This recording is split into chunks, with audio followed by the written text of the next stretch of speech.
О, привет! А я иду по лесу, думаю, кто-то за мной следит.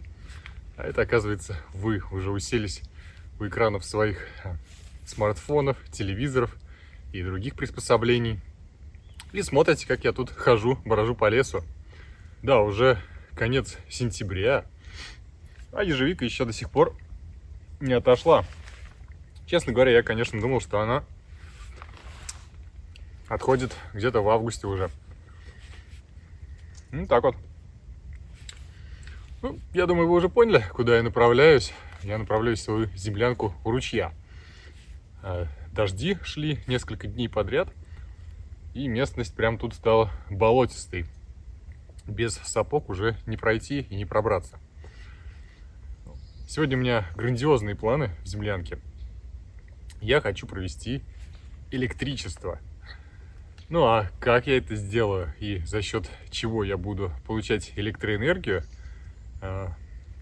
смотрите дальше, увидите. Садитесь поудобнее.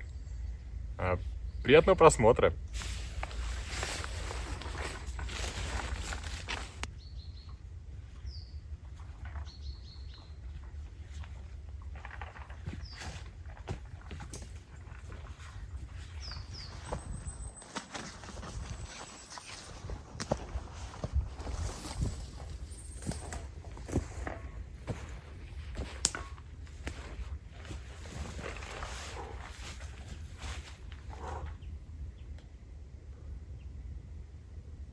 Да, в такую погоду находиться в лесу одно удовольствие.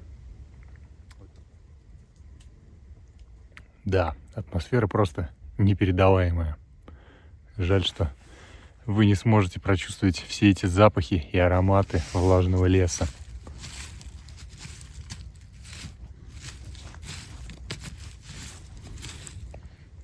А еще и дятел где-то постукивает уже. Ладно, отдохнул. Все, пора уже закончить эту дорогу и дойти до землянки.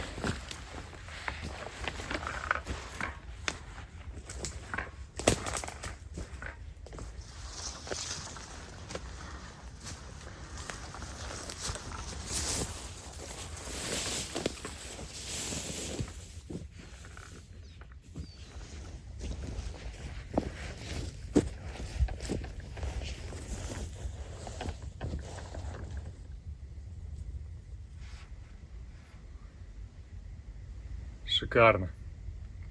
Травка подросла. Там, где я ее сеял. Все на своих местах. Да, атмосфера здесь, конечно, великолепная. Сейчас посмотрим, был ли кто-нибудь внутри землянки, посещал ли кто-то ее.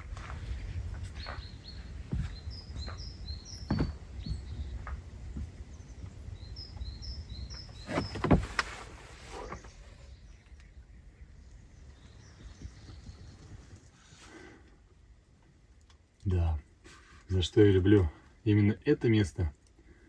За то, что когда я сюда прихожу, погружаюсь в атмосферу леса на 200%.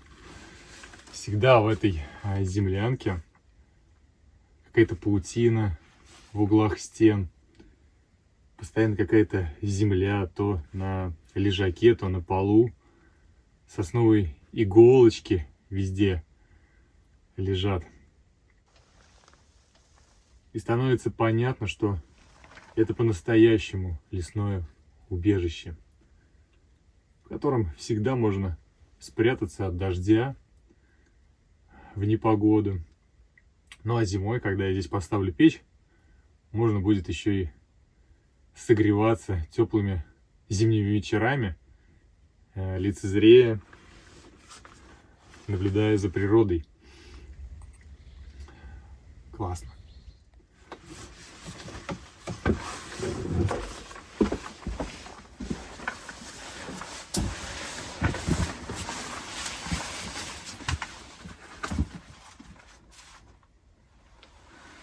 Офигеть, даже окно все заросло паутиной.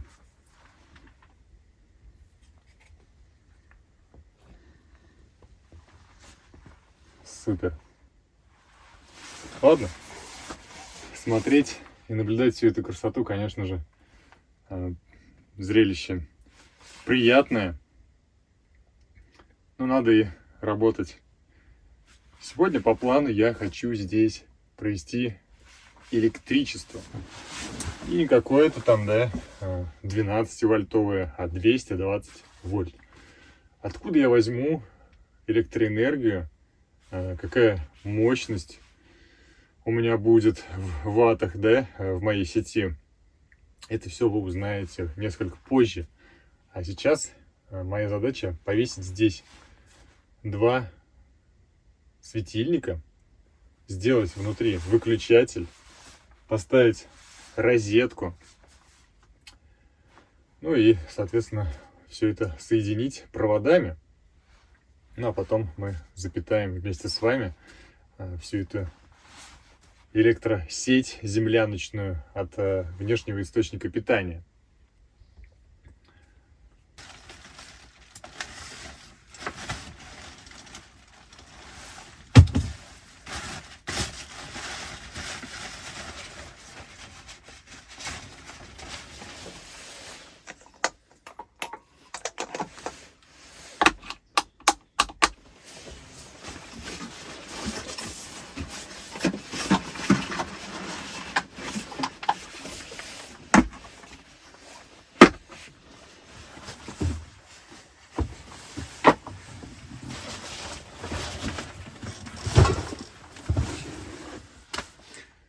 Итак, задача какая?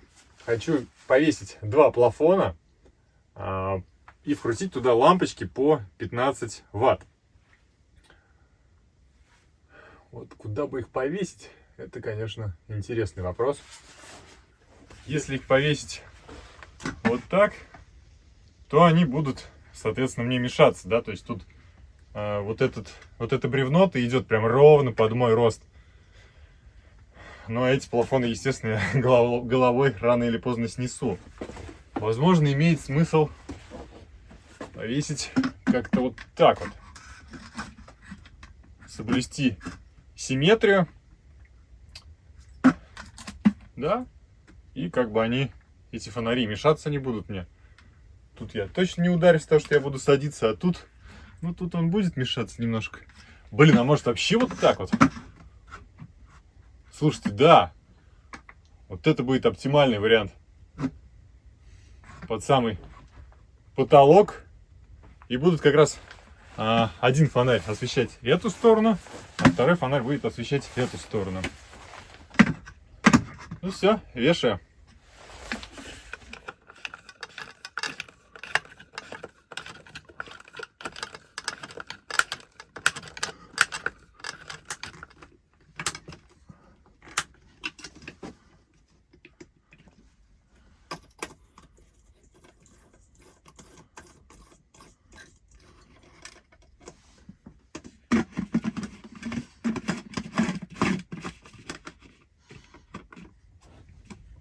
Сразу хотел бы сказать, что я не являюсь электриком.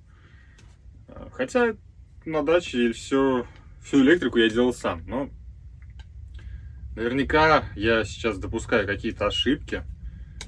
Поэтому ни в коем случае просьба не повторять то, что делаю я. А вызвать к себе профессионального электрика, который все сделает так, как нужно, так, как положено. Дело в том, что я буду использовать обычный метод скрутки проводов. Ну, уже в распред коробки, да, через специальные, как они там, шины, или как они называются, контактные зажимы. То есть, ну, короче, в коробке, да, уже буду использовать нужные технологии. А вот сматывать провода от одной лампочки и связывать в одну сеть с другой лампочкой я буду просто обычной скруткой.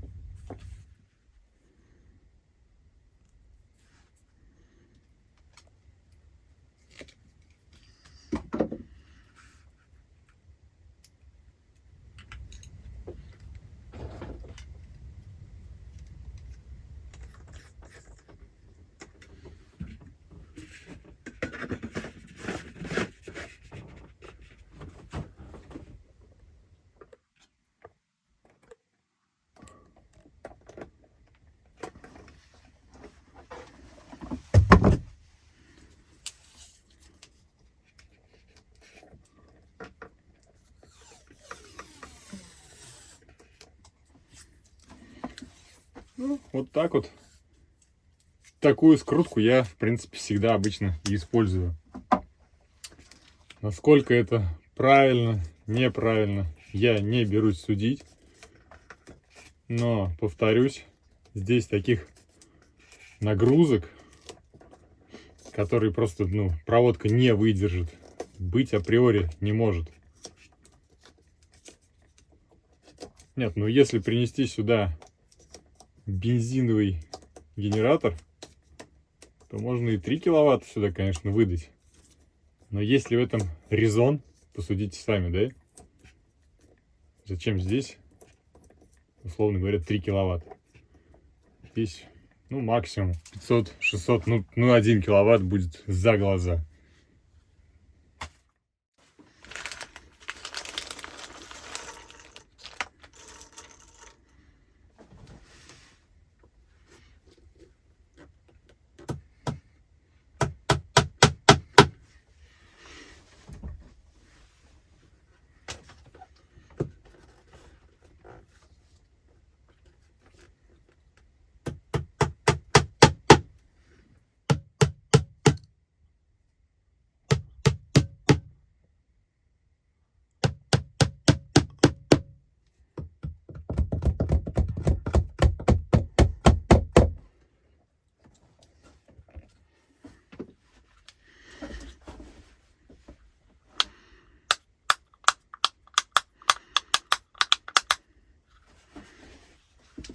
Знаете, я думал выключатель воткнуть где-нибудь, например, вот на этом столбе, для того, чтобы перед сном засыпаешь, ногой так нехотя раз по кнопке пальцем ноги попал, и все, то есть чтобы даже не вставать, лишних телодвижений не делать. Лампочки у меня 2, выключателя, соответственно, тоже 2. 2 лампочки я запитаю на 1 выключатель, а еще 1 лампочку я запитаю на 2 выключатель и выведу ее наружу, на террасу. Чтобы вечером, например, да, раз свет включил и сидишь там.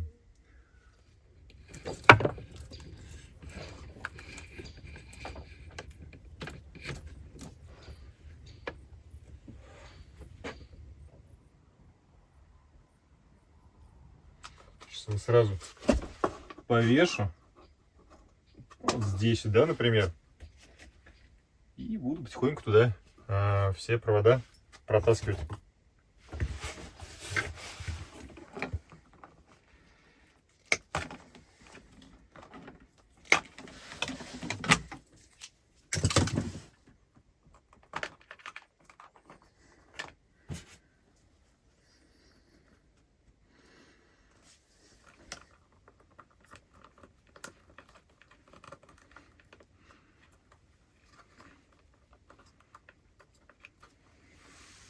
Ну и вот розетка.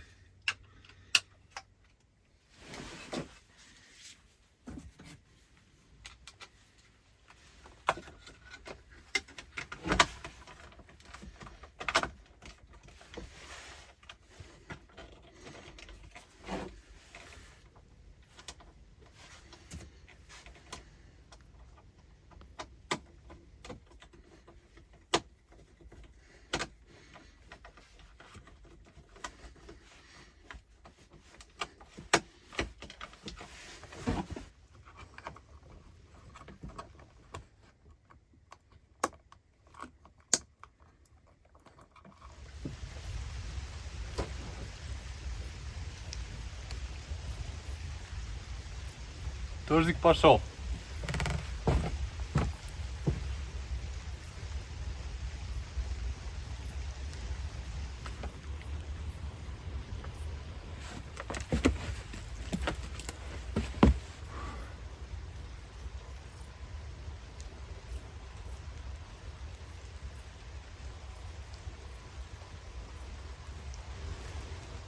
Тут хорошо, под навесом дождя нет. И когда пришел, вот здесь полы мокрые были, влажные. Ну, естественно, под навесом сухие.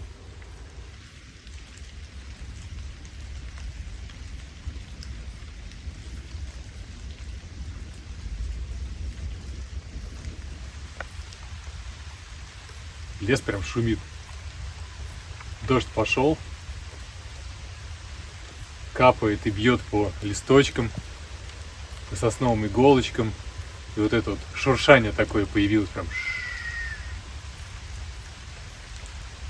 Кайф.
Остается нерешенным вопрос с электричеством. Где взять в лесу, вдали от города, 220 вольт? И вот этот вот черный чемоданчик поможет мне решить эту проблему. Это портативная электростанция Energizer. Она оснащена высокостабильным аккумуляторным генератором LiFePO4, способным заряжаться до 2000 циклов. И срок использования данной станции может доходить до 10 лет при правильной эксплуатации. Вы можете подзаряжать свои портативные устройства в походе, либо в какой-то поездке. Это может быть мобильный телефон, видеокамера, квадрокоптер, ноутбук и даже телевизор. Ну, в общем, любые устройства мощностью до 300 Вт. Хотя пиковую нагрузку данная станция выдает до 600 Вт. Представляете? Ну, а телевизор диагональю 42 дюйма работает без проблем. Когда я подключал его к этой станции, показывал, что он будет работать в районе 5 часов. Ну, я считаю, это неплохой результат для такой станции, которая весит всего лишь 4 килограмма. Честно говоря, на весах взвешивал, даже 3,8 получилось. И смотрите, какой у нее удобный дизайн под ручку. Не поверите, тут есть даже еще и фонарик. Данную станцию можно подзаряжать 4 способами. От автомобильного прикуривателя, от электросети, от солнечных панелей. Ну и еще с помощью быстрого порта зарядки PD-100. Станция оснащена специальной системой управления, которая помогает защитить от перезарядки, либо от скачков напряжения в электросети, от перегрева. То есть, если сильная нагрузка идет на нее, то тут даже есть встроенный вентилятор. В общем, на мой взгляд, очень удобная и интересная вещица, которая может пригодиться в хозяйстве однозначно. Ссылку на данную станцию я оставлю в описании под видео и закреплю в комментарии. Ну что, давайте попробуем включить свет.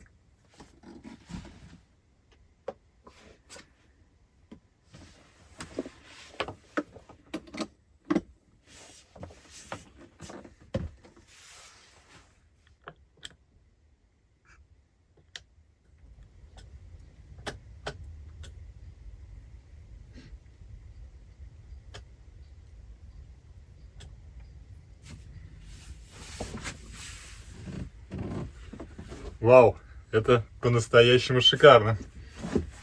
Так много света здесь еще никогда не было. Супер. Теперь зимой здесь можно находиться, ну я не знаю, просто с офигенным комфортом. Еще только печки не хватает. Остается сделать печь. И в этой землянке будет все готово для того, чтобы полноценно сюда приходить, проводить с удовольствием время в полном комфорте.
Прикольно.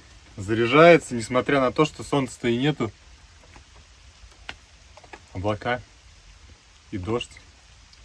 Ну, видимо, ультрафиолет все равно сюда пробивается. Дождь пошел, что вот делать?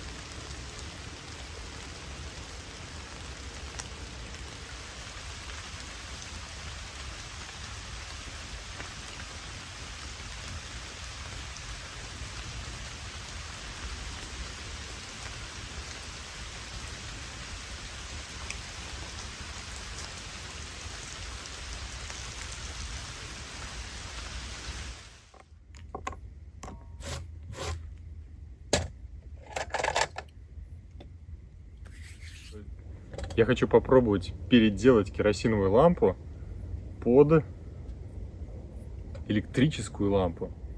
Для начала нужно будет все снять, вот это вот стеклышко и вот эту вот алюминиевую площадку, из которой вытаскивается фитиль, и туда поставить вот такой вот патрон.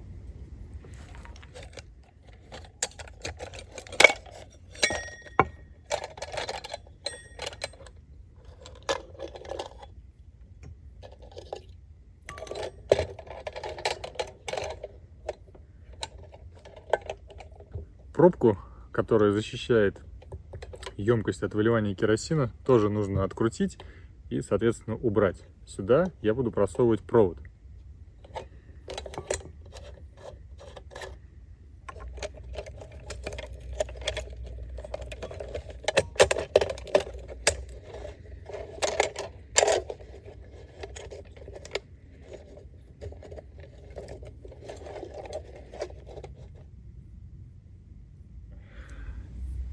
Теперь даже интересно проверить и подключить ее. Сейчас надо ее повесить, чтобы она освещала мне здесь террасу, вход около землянки. Хотя теперь уже это строение тяжело называть землянкой, потому что тут есть и свет, и вода недалеко, ручей. В принципе, здесь вообще можно жить. Главное, чтобы солнце почаще было, для того, чтобы подзаряжать эту станцию. Хотя показывает, что и сейчас заряд идет, но в такую погоду очень слабый. Ультрафиолет все равно сюда пробивается, конечно, но в любом случае это очень интересное решение, как мне кажется.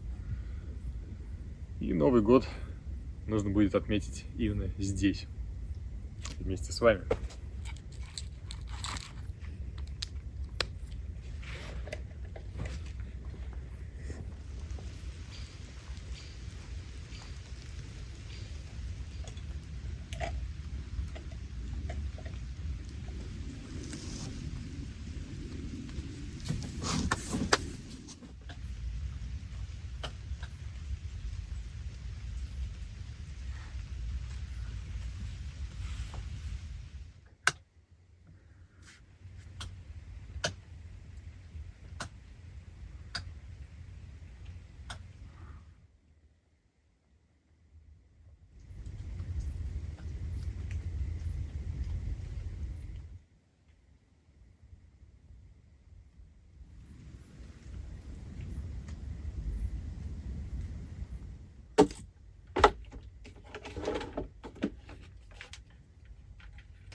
Отлично.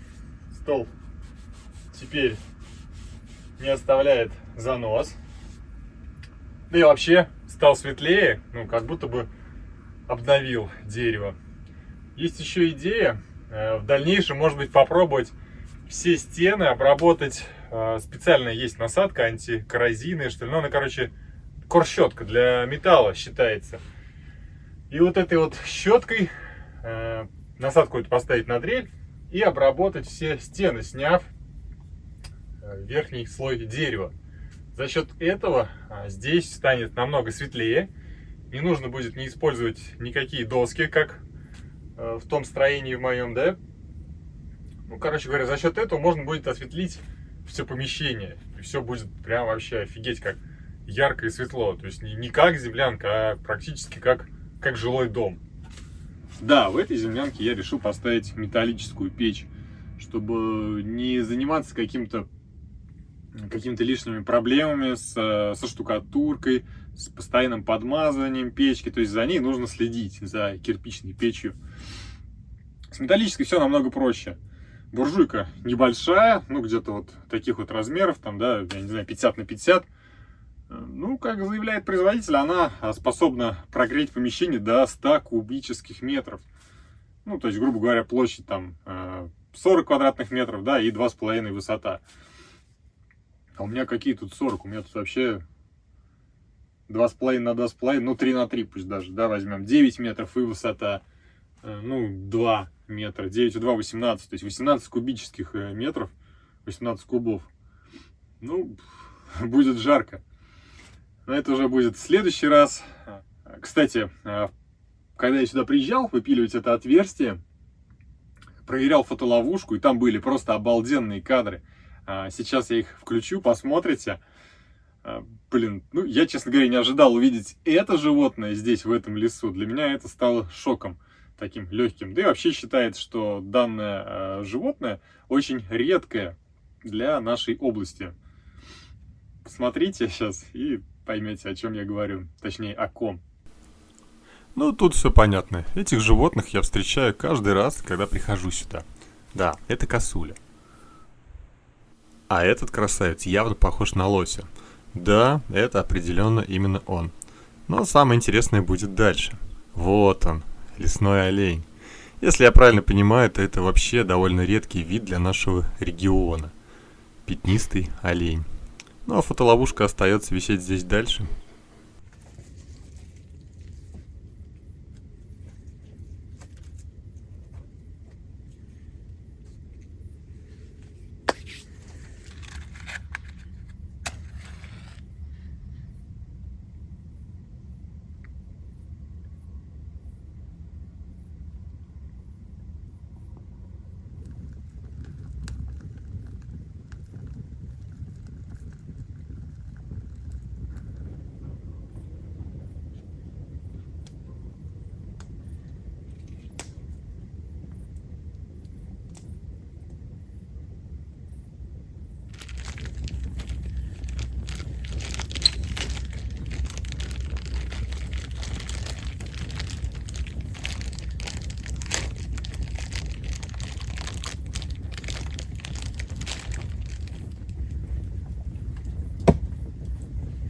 А готовить я его буду очень просто. Сейчас сделаю надрезы по всему цыпленку, нашпигую чесноком, смажу подсолнечным маслом, обмажу, естественно, специями. И внутрь нафарширую гречкой. Не знаю, что из этого получится. Наверное, надо будет воды немножко добавить, чтобы гречка разбухла, да, приготовилась, потому что в собственном соку, у курицы нет столько жира, как у свинины, да, и вряд ли приготовится. И, соответственно, в фольгу все это дело запаковываю, и как костер прогорит, появятся угли, закину туда курицу, цыпленка, где-то, наверное, минут на 40, я так думаю, может на час, посмотрим. Что ж, приступим.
Все-таки дакотский очаг довольно-таки интересный вообще вид костра, да?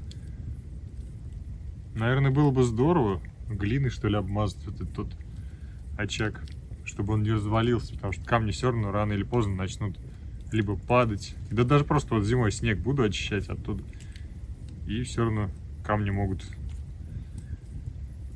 сдвинуться со своих мест, свалиться в кучу. Надо будет подумать над этим. Хотя дел еще много здесь. Не до таких вот работ. Тут и с печкой вопрос надо сейчас решить. И с утеплением дома. То есть надо все щели пройтись, проконопатить. Да и по мелочи тут набирается нормально. Вот станция, да? Вообще шикарная вещь. Я прям вот очень доволен. Я очень рад и очень доволен, что она у меня теперь появилась, потому что это открывает, это вообще как бы все границы убирает. И открывает столько возможностей. Ну, просто невероятное количество. Я пробовал дома заряжать электропилу, кстати говоря, тоже от него. Вполне. Аккумулятор зарядился и 25% съелось. Ну, израсходовалось от заряда станции. И это я 4-амперный аккумулятор заряжал.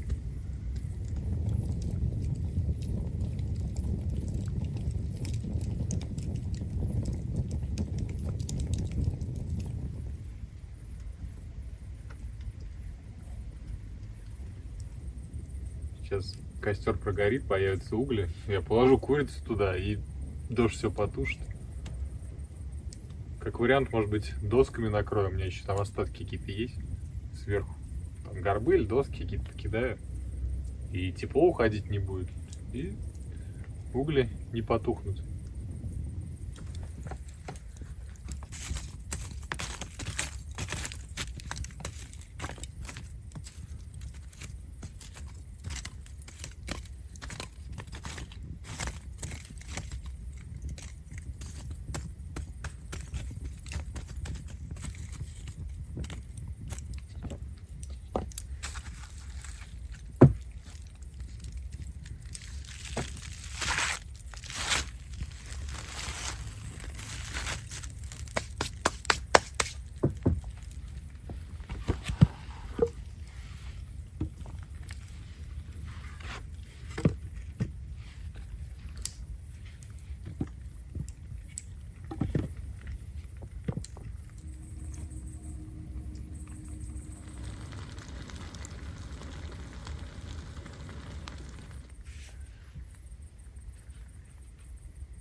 Восхитительно.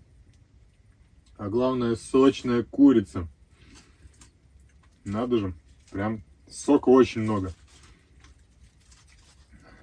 Интересно, а что с гречкой?